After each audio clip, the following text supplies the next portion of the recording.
भाइयों बहनों नमस्कार। All India anganwadi news channel में आपका स्वागत है। चैनल से जुड़ने के लिए नीचे दिख रहे रेड कलर के सब्सक्राइब बटन पर आपको सबसे पहले क्लिक करना है। फिर साइड में एक नोटिफिकेशन बेल यानी घंटी बन के आएगी, उस पर जब आप दबाएंगे तो 3 घंटी आपको दिखेंगी, जिनमें सबसे ऊपर आल वाली घंटी आप लोगों को दबा लेनी है। आंगनबाड़ी सेविका सहायिका मिनी बहनों, आज के इस वीडियो में आप सबका स्वागत है। उत्तर प्रदेश सरकार कहती है कि भर्तियों का वादा पूरा हुआ, सालों से जमे कर्मी भी हटाए, साथ ही साथ पदोन्नति प्रक्रिया के इंतजार में बैठे सरकारी कार्मिकों को 30 सितंबर तक पदोन्नति देना है। ऐसी तमाम जानकारी हैं जो कि अभी तक पूरी नहीं हो पाई हैं, लेकिन फिर भी आर्टिकल ऐसे निकाले जा रहे हैं। इनमें सरकार का लक्ष्य क्या पूरा हुआ है और प्रक्रियाधीन क्या क्या चीजें हैं, उन सब पर आज डिस्कस करते हैं और उसके अलावा भी और भी कई खबरें आपको इस वीडियो में दिखाते हैं। तो बहनों, वीडियो को पूरा जरूर देख लेना, लाइक कर देना और चैनल से अगर आप ना जुड़ी हो तो अपने चैनल को सब्सक्राइब कर लेना। तो जैसा कि आप देख सकती हैं, मुख्यमंत्री योगी आदित्यनाथ ने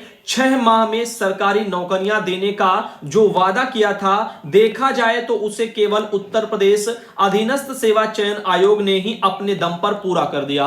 देखो, ये जो है आर्टिकल अखबारों की ये आज की हकीकतें हैं जो कि इस तरह से प्रकाशन करते हैं। आपको पता है कितनी लोगों को अभी नौकरी का इंतजार है, कितनी भर्तियां पेंडिंग में हैं। 2017 से प्रमोशन की प्रक्रिया उत्तर प्रदेश में बाल विकास विभाग में आंगनबाड़ी बहनों की ही लंबी चल रही है, जिसको तक पूरा नहीं कर पाए। आंगनबाड़ी भर्तियां कह रहे थे कुछ दिन पहले कि 2 महीने में पूरी करवा लेंगे, जिसमें से 1 महीना बीत गया, अब बचा 1 महीना, अभी तक नोटिफिकेशन तक नहीं आया। क्या यह संभव है कि 1 महीने में नोटिफिकेशन निकाल करके वो भी हर जिले में भर्तियां भी करवा लें? यूपी में वो भी 52,000 पदों पर आंगनबाड़ी के? संभव नहीं है आप कहेंगे। तो फिर कैसे फिर उत्तर प्रदेश सरकारें ऐसे ट्विटर से ट्वीट अच्छे से कर देती हैं और कैसे फिर ये प्रकाशन में मीडिया वाले, अखबार वाले, इलेक्ट्रॉनिक प्रिंट मीडिया वाले उनको निकाल देते हैं और उन्हीं आर्टिकलों को उठा करके उत्तर प्रदेश सरकार अपने ट्विटर हैंडल से भी जो है ट्वीट कर देती है। तो आप देख रहे हैं ये बस दिखावा चल रहा है और कुछ नहीं। इसमें लिखा है आयोग एएनएम के 8,831 पदों पर नियुक्ति प्रक्रिया पूरी कर चुका है और 1403 कनिष्ठ सहायकों की चयन प्रक्रिया जल्दी पूरी करने जा रहा है। आयोग के अध्यक्ष प्रवीण कुमार कहते हैं कि कुल 11,000 से अधिक युवाओं को नौकरी इस अवधि में देने का लक्ष्य रखा गया था। और देखो, करोड़ों की जनसंख्या है, हजारों में यहां पर नौकरी है, वो भी कितने कितने पंचवर्षियां गुजर जाती हैं, मुश्किल से तब कहीं जाकर के भर्तियां आती हैं। अब ऐसे में क्या ये रोजगार बेहतर बोला जाएगा? युवा तो बेरोजगार अभी भी टहल रहा है। अब देखो, रही बात भ्रष्टाचार मुक्त शासन प्रशासन की, तो सालों से एक ही स्थान पर जमे समूह गा के जो कार्मिक हैं, उनके पटल बदले गए हैं। अभी कहां पूरे बदले गए हैं? मुश्किल से 10% कर्मचारियों का यहां पर ग्रुप सी वालों का जो है पटल चेंज हुआ है और बाकी का भी बिल्कुल नहीं हुआ। अब इनका कहना है कि कार्मिकों के हितों का ध्यान रखते हुए पदोन्नति की राह खोली गई है। अब एक बात बताओ, ग्रुप सी वाले न जाने कितने कर्मचारी हैं, अब उनमें से बहुत कम जो है 3 साल के ऊपर के जो है हटाने के लिए ऑर्डर आया था। अब 3 साल के ऊपर के कई ज्यादा से जो जमे हैं, 3 साल से ज्यादा से जमे हैं, फिर भी पटल चेंज नहीं हुआ। अब आप समझ सकते हैं किस तरीके से नियमों की अनदेखी भी होती है। 93,000 को मिला है रोजगार, कभी 12,000, कभी 11,000, कभी 93,000। 93,000 में कह रहे हैं कि प्रदेश की सरकार बने अभी 6 माह ही हुए हैं और बताओ अभी 6 महीने ही हुए हैं इनके अकॉर्डिंग, और 93,000 से अधिक युवाओं को रोजगार दिया जा चुका है। करियर काउंसलिंग ने 1,42,000 से अधिक को मार्गदर्शन दिया है और प्रदेश में 119 राजकीय महाविद्यालय में ई लर्निंग पार्क विकसित जो है किए हैं। 87 राजकीय महाविद्यालय में स्मार्ट क्लासेस की व्यवस्था हो चुकी है और प्रदेश के 27 विश्वविद्यालयों द्वारा संस्थानों में 111 अनुबंध किए गए हैं। तो ये कुछ आर्टिकल हैं जो गवर्नमेंट के हिसाब से आप समझ सकते छपते हैं और इन्हीं को उठा करके सरकारें फिर ट्वीट कर देती हैं। जैसे उत्तर प्रदेश में आंगनबाड़ी भर्ती के मामले में 1 महीना पहले कर दिया गया कि 2 महीने में भर्ती करा ली जाएगी। अब 2 महीना में 1 महीना बीत गया, रह गया 1 महीना, ना तो अभी कोई ऑफिशियल आदेश आया भर्ती कराने का और ना ही भर्ती प्रक्रिया शुरू हो पाई। पिछले आवेदन जो 1 साल पहले लिए गए वो अभी भी कूड़े के ढेर में पड़े हैं, उन पर भी कोई कार्रवाइयां अभी तक नहीं हुई। और 2017 में जो प्रमोशन के लिए लिए गए थे उनका तो कोई अता पता ही नहीं है, जाने वो कब होंगे। तब तक जिनका प्रमोशन होना था वो जो है आउट ऑफ एज हो जाएंगे तब तक उनका नौकरी करने का शायद जो है सपना ही रह जाएगा, क्योंकि तब तक उनका रिटायरमेंट का बुरिया बिस्तरा जो है तैयार होने लगेगा। अब बताओ वो प्रमोशन उसके किस काम का रहेगा। अभी भी इतना लापरवाही, 17 से 22 पूरा चला गया, आप समझो 23 आने वाला है, अभी जनवरी आ ही जाएगी, महीना 2 महीना 3 महीना इंतजार कर लो। अब देखो ये रखा गया है लक्ष्य कि 6 माह में 10,000 से अधिक लोगों की उनको नियुक्तियां देने का लक्ष्य रखा गया है। 3 साल से एक ही स्थान पर जमे समूह गा के कार्मिक को उनका जो है पटल परिवर्तन होगा। तबादले के इंतजार में सालों से बैठे सरकारी कार्मिकों के लिए नई जो है नीति लाने का लक्ष्य भी है। पदोन्नति प्रक्रिया के इंतजार में बैठे सरकारी कार्मिकों को 30 सितंबर तक पदोन्नत हो जाएंगे। तो भैया आंगनबाड़ी को करके दिखाओ तो जाने की हो जाएंगे। 2017 से अभी तक आप नहीं कर पाए, आप यहां तक जो है लिस्टें तक जारी नहीं हुई। अब लोक सेवा आयोग को भर्ती प्रस्ताव ऑनलाइन भेजने की व्यवस्था वो करना, साथ ही साथ देखो ये लक्ष्य पूरे हो गए। इनका कहना है कि अधीनस्थ सेवा चयन आयोग ने एएनएम के 8,831 पदों पर भर्ती प्रक्रिया पूरी की। कुल मिलाकर के इस आर्टिकल में केवल एक यही तो आप दिखा रहे हैं कि ये पूरी हुई। क्या एक ही को लेकर के इतना सब पूरा बस भर्तियों का पूरा वादा पूरा हो गया 8,000 पदों को भरने पर? अब देखो इनका कहना है कि एक हफ्ते के अंदर 1,403 पदों पर भर्ती परिणाम जारी कर दिए जाएंगे। अब और जो रहेंगे 1,403 वो भी पद हो जाएंगे। तो 1,000, 2,000, 10,000, 15,000 पदों पर ये कोई भर्तियां नहीं कही जाती हैं। अब वो भी कब कब इतने साल बीत जाए उसके बाद। अब 3 साल से एक ही स्थान पर जमे समूह के कार्मिकों का पटल बदलने का काम हो चुका। अभी बदले नहीं गए हैं, सब एक ही जगह जमे हैं। जो जमे हैं उनको खुद पता है हम 3 सालों से जमे हैं या फिर 4 सालों से या 10-10 सालों से जमे हैं, तो उनको पता है। अभी कई बार हमने आपको ऑफिशियल लेटर दिखाए हैं जिसमें इसके लिए बार बार कहा जा रहा है शासन से कि जो है डाटा भेजो, लेकिन जिलों से डाटा नहीं जा रहा है क्षेत्र पटल परिवर्तन का। अगर उनका कहना है कि नहीं है परिवर्तन वाले 3 साल से जमे वाले जगह, तो फिर उनके बारे में लिख करके अपना पूरा आख्या दो, लेकिन वो भी नहीं दे रहे। तो कामों में लापरवाही अलग हो रही, लेकिन इलेक्ट्रॉनिक प्रिंट मीडिया पता नहीं क्या गवर्नमेंट को खुश करने के लिए आर्टिकल छाप रहा। अब ये प्रक्रियाधीन है। सरकारी विभागों के कार्मिकों को पदोन्नति देने की प्रक्रिया 30 सितंबर तक पूरी कर ली जाएगी, ये इनका कहना है। उत्तर प्रदेश लोक सेवा आयोग को ऑनलाइन प्रस्ताव भेजने की जो है वहां पर प्रक्रिया भी अंतिम चरण में है। तो कुछ तरीके से यह आर्टिकल एक आया, मुझे लगा इस पर डिस्कस किया जाए, क्योंकि आंगनबाड़ी बहनों का प्रमोशन का बहुत लंबा इंतजार हो चुका है और विभाग प्रशासन कोई भी इस ओर ध्यान नहीं दे रहा है। कई बार जो है यहां पर बहनों ने आवाजें भी उठाई, फिर भी कुछ नहीं हुआ। नई आंगनबाड़ी भर्ती दूर की बात है, पहले प्रमोशन हो वो जरूरी है, वो भी नहीं हुआ।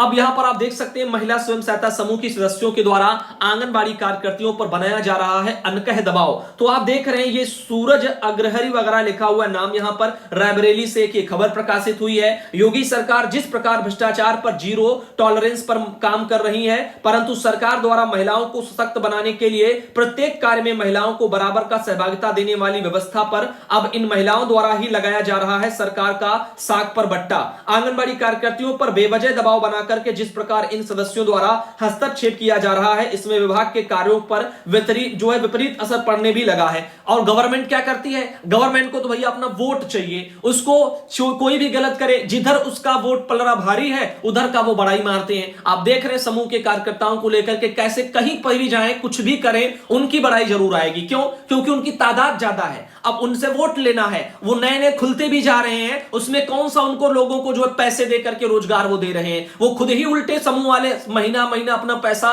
जमा कर रहे हैं बैंकों में, उससे अलग काम कराए जा रहे हैं। जैसे उत्तर प्रदेश में पोषाहार के प्लांटों का निर्माण हो गया करोड़ों की लागत से, ना तो गवर्नमेंट को एक पैसा देना पड़ा। अब समझ रहे हैं चीजों पे, और उनकी तादाद बढ़ती चली जा रही है, क्योंकि वो तो अब ऑटोमेटिक जो चाहे वो खुलवा ले 10-10 लोगों को जमा करके। तो ये एक उनका प्रोसेस है। लेकिन इधर क्या है, बाल विकास विभाग में उनको पैसे देने हैं, काम के बदले नौकरियां देनी है, और नौकरियां ना देनी पड़े, ठेके वाली चीजें चले, इन्हीं को तो वो आगे बढ़ा रहे हैं हर एक जगह से आप देख रहे हो। तो ये समूह वाला जो सिस्टम है, ये ठेकेदारी प्रथा तो हो गई एक तरह से। ये कौन सा रोजगार है, कौन सी ये नौकरी है, बताओ ये किसके तहत है? क्या इनके लिए कोई वेतन या भत्ते या मानदेय का किसका प्रावधान है? आप कहेंगे कुछ भी नहीं है। अब राशन लाओ, बचाओ, उसी में तिकड़म करो, वो तो गैर कानूनी हो गया, उसका तो पूरा वो हिसाब खुद ही समूह वाले देते हैं। तो अब वो जो भी वो कर रहे हैं, बचा रहे हैं, वो तो उनका गलत हो गया एक तरह से। तो कहीं ना कहीं रोजगार तो उन्होंने किसी को नहीं दिया। मैं ये नहीं कहता कि समूह वाले हर जगह गलत है, काफी जगह बाल विकास विभाग के अधिकारियों में कमियां हैं, उनकी भी समस्याएं हमारे पास आती हैं। मैं कहने का मेरा तात्पर्य यह है कि भर्तियों के मामले में रोजगार पक्का दो किसी को, और बुढ़ापे में पेंशन का प्रावधान करो। अपने लिए अगर आप कर सकते हो पेंशन का प्रावधान, तो इनके लिए क्यों नहीं?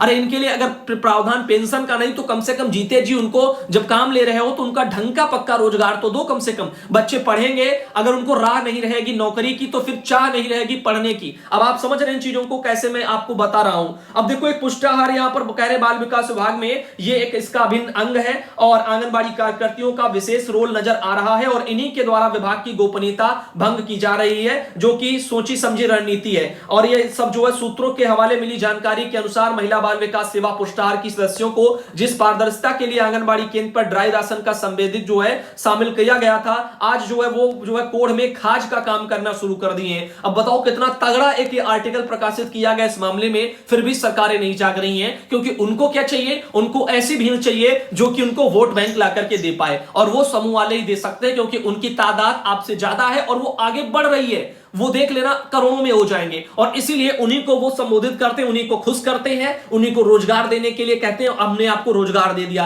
उनको इतनी समझ नहीं है कि आपको रोजगार काहे का मिला, जब आपको ना वेतन का प्रावधान ना कुछ किसी चीज का प्रावधान नहीं, तो आपको रोजगार कैसे? आप स्वयं से हर महीने पैसा बैंक में अपना जमा करें, उसी से सरकार अपना काम करवा रही है। तो ये तो आपसे पैसे खींचने वाला काम हो गया जनता से, कि खाओ बाद में, जमा भले ही 100-100 करो लेकिन बैंकों में जमा करो, उसी को हम उठा करके तमाम जो है कल्याणकारी योजनाएं बता बता करके काम करवा लेंगे, तीर से कुछ नहीं जाएगा। ये चीजें चल रही हैं। उत्तर प्रदेश के द्वारा विगत दिनों निदेशालय से आदेश भी जारी हुआ था, परंतु समूह की महिला स्वयं सहायता समूहों की सदस्यों जो है यहां पर उसका कार्य के जो निपटाने का अतिरिक्त प्रभार, इस तरह से सब चीजें छपी है। बहुत लंबा चौड़ा आर्टिकल है। तो कुल मिलाकर के यहां पर समस्या यही है ड्राई राशन वितरण मामले की, यही कच्चा राशन। अब बताओ सरकार चाहे तो इसका जो सीधा लाभार्थियों के खातों में भी पैसा भेज सकती है मां बाप के, लेकिन नहीं, ये नहीं करेंगे, जबकि करना चाहिए। अब आपको पता होना चाहिए भी कि दोपहर के खाने का बंदोबस्त नहीं है, जबकि होना चाहिए। अब सरकार जो है कुपोषण को मिटाने के लिए कह रही है, सुपोषित बच्चों को करने के लिए कह रही है, लेकिन यहां पर दोपहर के खाने का इंतजाम अभी भी नहीं कर पाए।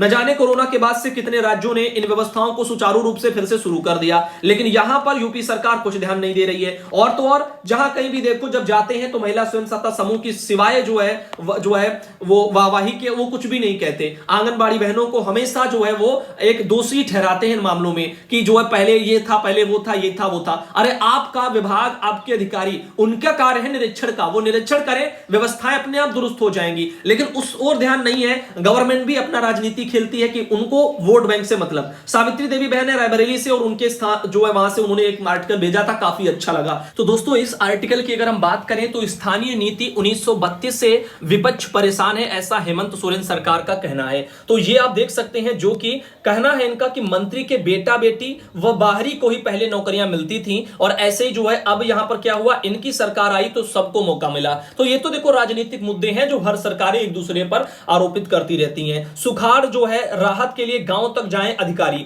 तो आप देख सकते हैं कि ये जो मैटर है, सूखा वगैरह का सर्वे कराने को लेकर के भी झारखंड में बातें चल रही हैं। उत्तर प्रदेश सरकार ने भी कहा था, लेकिन अभी तक उनका किस लेवल पर काम हो पाया है ये कहना मुश्किल है। झारखंड पहला राज्य है जहां बुजुर्गों को पेंशन, तो ये एक बड़ा काम है, जरूर ये सराहनीय कार्य कहा जाएगा। तो सीएम ने कहा है कि झारखंड देश का पहला राज्य है जहां हर बुजुर्ग को पेंशन मिल रही है। एकल महिला को भी पेंशन देने का काम हो रहा है। आज जो है यहां पर बरहेट के जिस स्कूल में कार्यक्रम हो रहा है उसका हाल क्या था, और आज यह स्कूल मुस्कुरा रहा है। 5 लाख रुपए तक बिना किसी गारंटी का लोन देने का काम राज्य सरकार कर रही है। बैंक बेरोजगारी दूर करने में भी जो है मदद जो है वहां पर नहीं कर रही, यानी बैंक के जो है वो बेरोजगारी दूर करने में मदद नहीं कर रही हैं, लेकिन राज्य सरकारें कर रही हैं और लोन वगैरह भी सब कुछ दे रही हैं। तो आप देख सकते हैं इस तरह से कुछ मैटर आ रहे हैं, जो कि इनका कहना है कि हमारी सरकार को अस्थिर करने की विपक्ष की है कोशिश, और कई योजनाओं का शिलान्यास किया है, इस तरह से उनका अपना ये कहना है। तो वहां पर सूखे को लेकर के भी जो है सर्वे कराए जाएंगे, और देख सकते हैं जो भी किसान भाई हैं झारखंड से, शायद उनको इन कामों में राहत मिल जाए। फिलहाल के लिए आज के इस वीडियो को हम यहीं रखते हैं, और अगले वीडियो में आप सबको